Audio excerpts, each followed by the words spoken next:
How can you fully test your GPS products without leaving your desk? Have you ever wished you could repeat a test scenario in exactly the same way to see what happens? Could a better testing regime save you development time and bring your products to market sooner? Thank you for joining this webinar. I'm Julian Thomas, and I'd like to take the next 30 minutes to answer these questions for you. Joining me today is Mark Sampson, our LabSat Product Manager, and Frank Boynton, Chief Technologist at Navtech GPS, a company you may know as experts in GPS technology and education. At RaceLogic, we understand the pressures on you as developers to test GPS products efficiently. We are often under the same pressure ourselves. During this webinar, we'll be discussing the advances in record and replay technology and how it can be used to make your GPS testing faster and more effective. I'll be doing this by running through some real-life examples, showing you demonstration video clips and discussing what to look for in a record and replay system. Hopefully, you can see a question chat section on your webinar tool. Feel free to type in questions at any time, and we'll do our best to answer them, either as we progress or at the end when we open up to questions. Here at RaceLogic, we design and manufacture high-accuracy GPS data loggers for OEM, automotive testing and motorsport, and we have been in business for the past 18 years. Over time, our automotive customers have demanded more and more accuracy from our products, which has meant that we have needed to continually improve our test and verification methods. For example, our VBOX is used by almost every car manufacturer in the world to measure braking distances, and they need to confidently measure this to less than 2 centimeters. We had 3 options to carry out this testing. Live testing.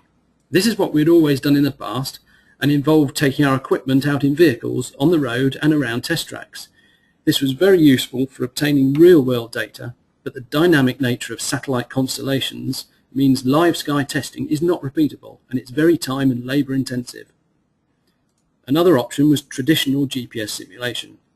We already used an artificial GPS simulator which modeled the satellite signals modified with a user-generated trajectory.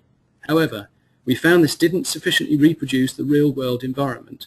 The results were not always a good indication of how our products would actually perform in live conditions, and they were very expensive. The third option was design something more suitable ourselves, something that would have the ability to record live GPS signals and then replay these into devices under test, something that would offer the blend of realism and repeatability that we needed, but was easier to use and much more affordable, so we'd have more units being used by our development engineers. As a result of this, in 2008, LabSat was born. The idea was simple: a device which could record the raw GPS RF signals from a live antenna with sufficient detail so that the signal could be replayed at a later date into a GPS device under test. Over the course of the next 12 months, we developed the LabSat to a point where you could quickly and easily record a journey and then replay this onto the bench with almost identical results. In fact, we found that we could reproduce, on the bench, the data from a real brake test, activated using a switch on the brake pedal to within 1 centimeter of the physically measured distance using a laser. This allowed us to analyze and improve the results and offer a better product to our automotive customers. We then added the ability to create a scenario from scratch, anywhere in the world, and soon had 5 units in constant use in our development department. From the positive feedback we got from our engineers, we quickly realized how helpful this could be to other companies developing GPS products. And compared with the other solutions on the market, we could offer real value for money. Since we added LabSat to our product range, it has been used by a diverse range of customers, from mobile phone companies to defense organizations and automotive manufacturers. For example, Nokia and BlackBerry use LabSat for testing smartphones. Mercedes-Benz, Bosch and Continental use it to test in-car navigation solutions, whilst Northrop Grumman, makers of the B-2 stealth bomber, and BAE Systems use LabSat to test the latest defense technology. So how does record and replay work? Well, let me run a short video to show you. Hi, I'm Mark Sampson, the LabSat Product Manager. In this demonstration, we will show just how easy it is to record some real satellite signal data and replay this on the bench. We will fit the LabSat system to a vehicle, and we will then record the journey. First, place the GPS antenna on the vehicle In this case we're using a survey grade GPS and Glonass antenna, but if you're just recording GPS, then any normal GPS antenna will do. The LabSat is connected to a laptop, and the data will stream from the LabSat to the laptop. The car is held stationary for 5 minutes to enable the device under test to be cold started later on. The car is then driven around the chosen test route, recording the real GPS RF data, including the effect of bridges, tall buildings and trees. Now we have set up the LabSat back at the office and replaying the recorded data into a TomTom navigation device. The TomTom is cold started and follows the same route as we recorded in the car. Now we use the SatGen software to generate an artificial scenario in Tokyo just outside Narita Airport. We use Google Earth to define the route, creating a path that is then imported into SatGen as a KML file. And SatGen then creates the scenario. We then replay this file using LabSat, and the device under test jumps to the same position in Tokyo. Hopefully you can see just how easy it is to record a test drive and to create a driving scenario from scratch. With almost a full constellation in operation, the Russian navigation satellite system GLONASS is becoming increasingly important, and with more satellites being launched over the next few years, there is a growing need to simulate these signals in test and development departments at an affordable price. We've responded to this need with the launch of LabSat 2, a dual constellation system capable of recording, replaying and simulating GLONASS L1 and GPS L1 data. When choosing a record and replay system, you also need to think about the type of sampling you need when recording signals. For most testing applications, such as navigation system testing, 1-bit sampling provides a very good recording with typically around 1 dB of signal loss. For example, here is a screenshot showing the satellite levels during a live sky test, and then the same levels during a 1-bit replay. The satellite highlighted is very low down on the horizon. In fact, it's showing an elevation of 0 degrees, which is the worst case example. Looking down the CA column of this Javad GPS engine, you can see there is never more than 1 dB difference in signal-to-noise ratio between the live sky and the replay. Our standard LabSat works with 1-bit sampling, which produces file sizes of around 1.1 gigabytes for 10 minutes recording. For higher fidelity recording, useful for receiver sensitivity tests, multipath capture and low signal level playback, LabSat 2 records at 2 bits for both GPS and GLONASS, or 4 bits for a single constellation. This method produces files of 4.4 gigabytes for 10 minutes recording, which is 4 times the size of the 1-bit recording. Sometimes, pure data isn't enough, and you need a better understanding of what was happening during the recording to investigate the behavior of your device. Synchronized video footage can be extremely useful for seeing real-world conditions that were experienced during the recording. Sometimes you can get a brief glitch in position, which can be very puzzling until you watch the video and see a large truck passing very close by. If you have tried to use a standard video camera to do the same thing, it wouldn't work very well, as they can quickly go in and out of sync with the GPS data. A great feature of LabSat is the ability to seamlessly interface with the video VBOX, which uses a high-speed internal GPS engine to timestamp each video frame. The video VBOX is simply placed inside the test vehicle with the LabSat during the test drive, and the video recorded at the same time as the RF data. When the data is replayed on the bench, the timestamped video is perfectly synchronized with the replayed GPS data, remaining fully aligned at all times. In this example, the LabSat is connected to a laptop, which is synchronizing the recorded GPS RF data with the video footage, which is taken at the same time.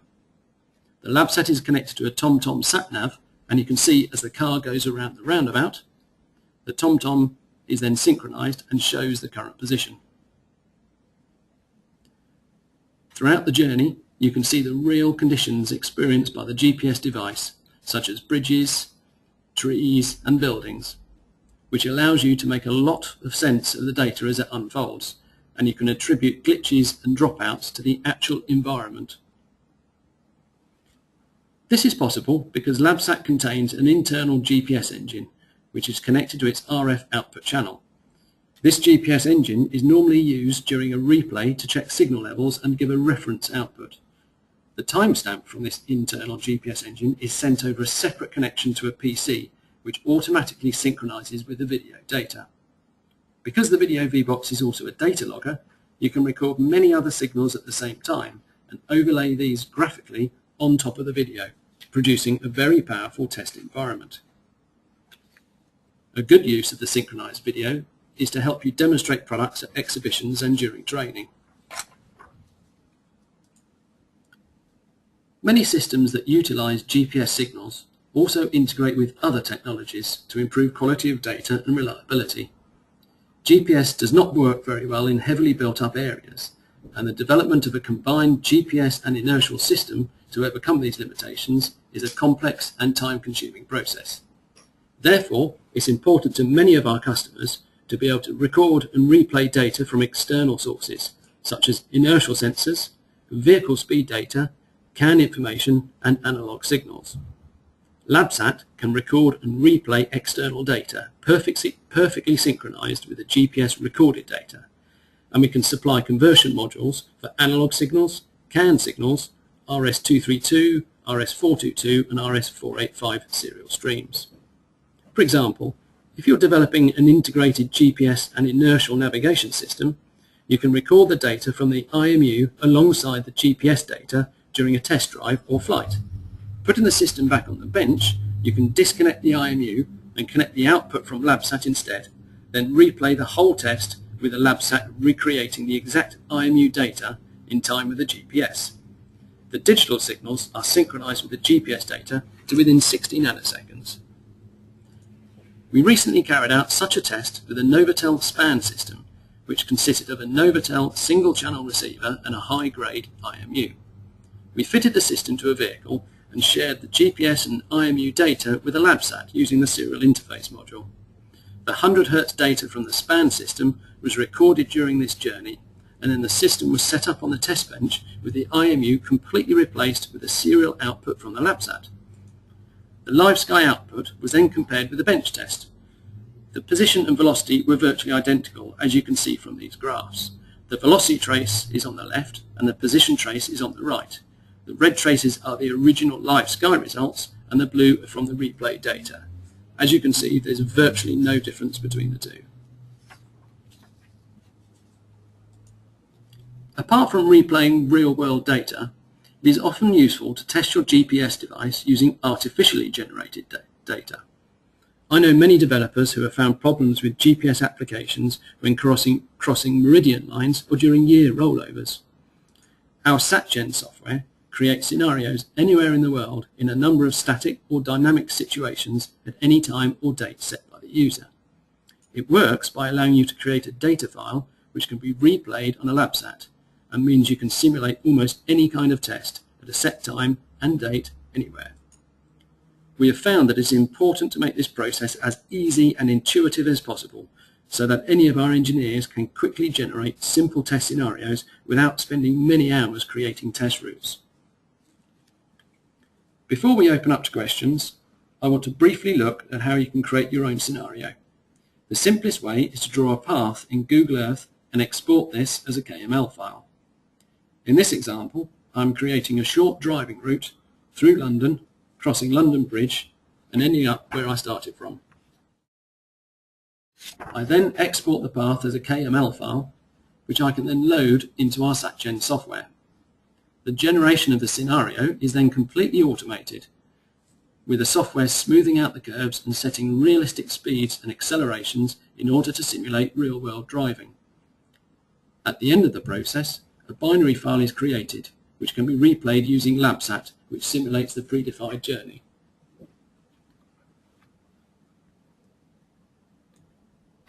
Many aspects of the output can be adjusted. Parameters such as maximum accelerations, jerk rates, stationary periods for initial satellite lock, position smoothing levels, and maximum speed are all user configurable. A complex driving scenario around any location in the world would normally be a labour-intensive process, taking hours to build up using conventional simulator software. But with SatGen, you can generate complex trajectories in literally a few minutes. That brings us to the end of this webinar on record and replay technology in GPS testing, with some information on simulation towards the end, which I hope has been useful for you. I'm just checking to see if anybody has sent in any questions. And at the moment there aren't any questions. So if anybody has any questions, they can either type it into their chat box or they can type it into the question box. You may find you have to enable your control panel, which is a small little red button in the top right. Right, okay.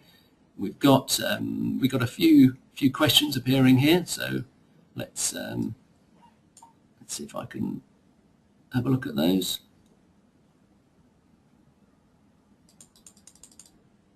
Right, okay, we've got the first question is the OCXO built in?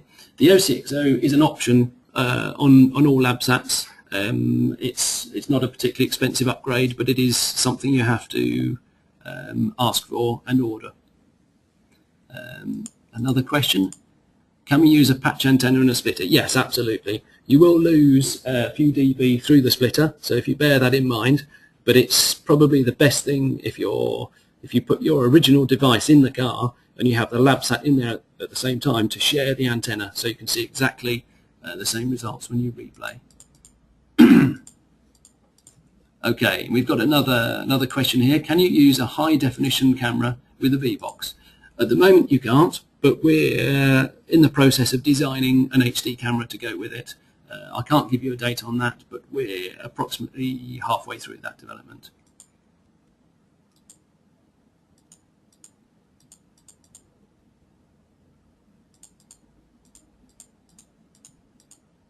Right, here we go. We've got another question here.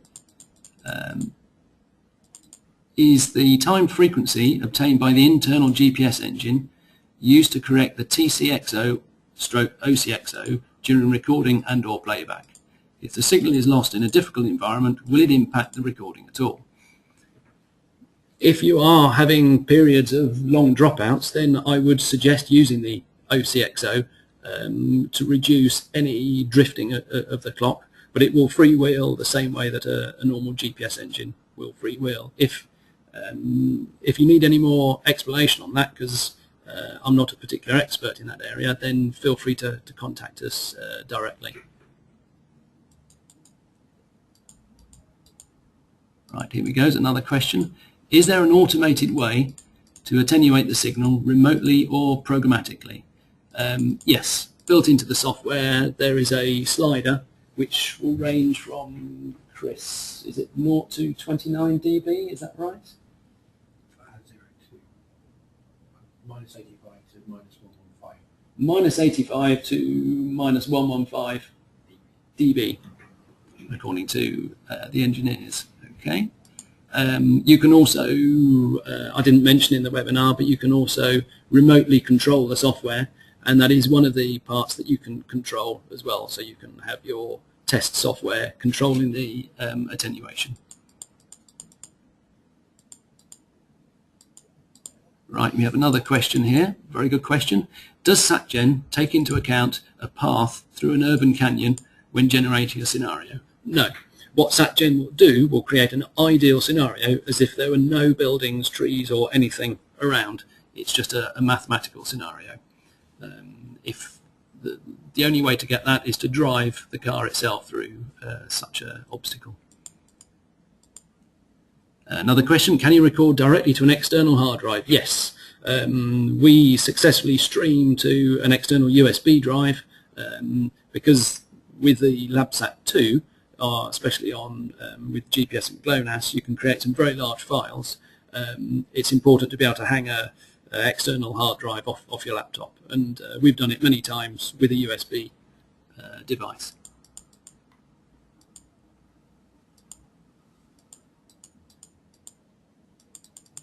Right, another question, the logged data size is smaller than we can estimate.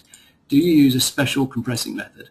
No, we don't. There's the same sample rate in the LabSat 1 as the LabSat 2, and I believe that's 16.368 megahertz.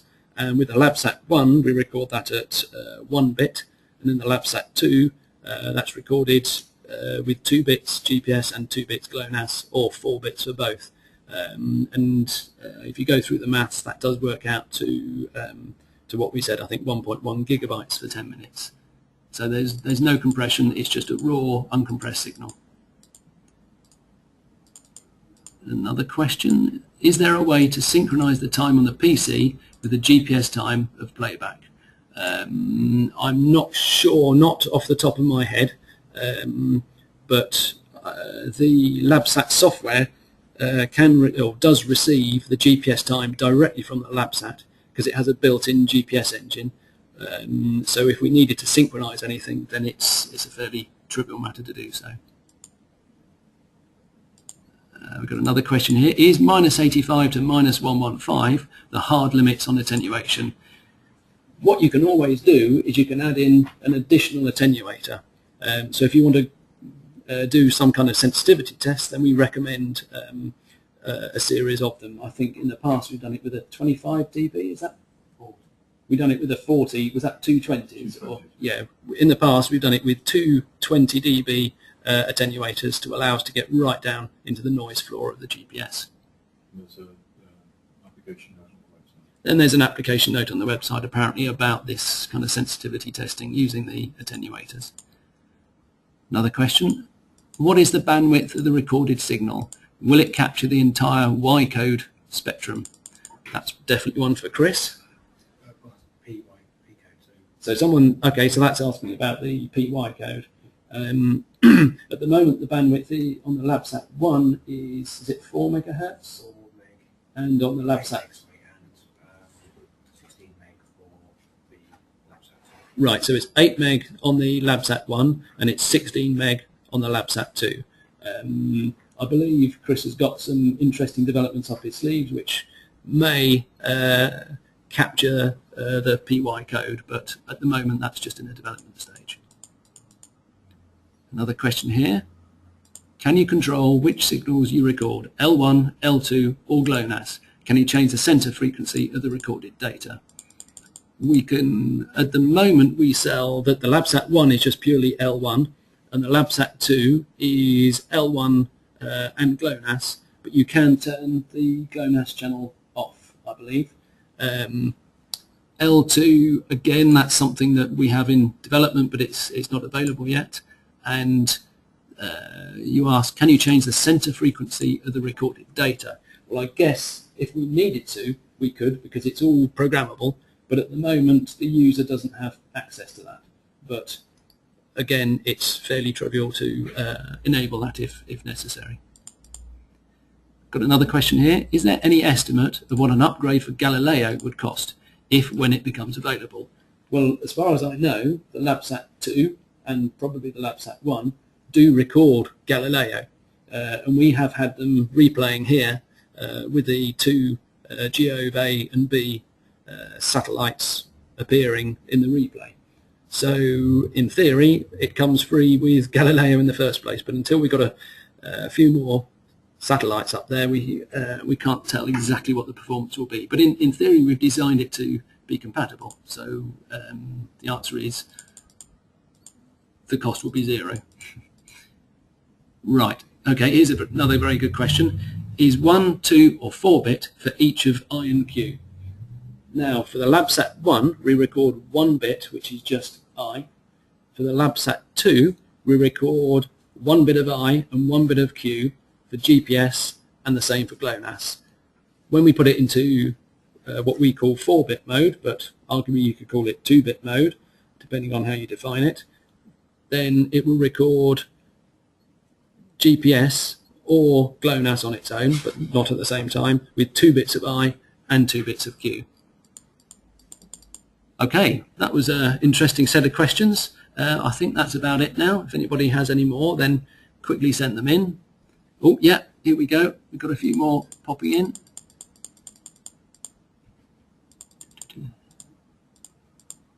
Here we go. Is there a way to play back the raw low-level signal data like that of the, someone sent a link here to a product.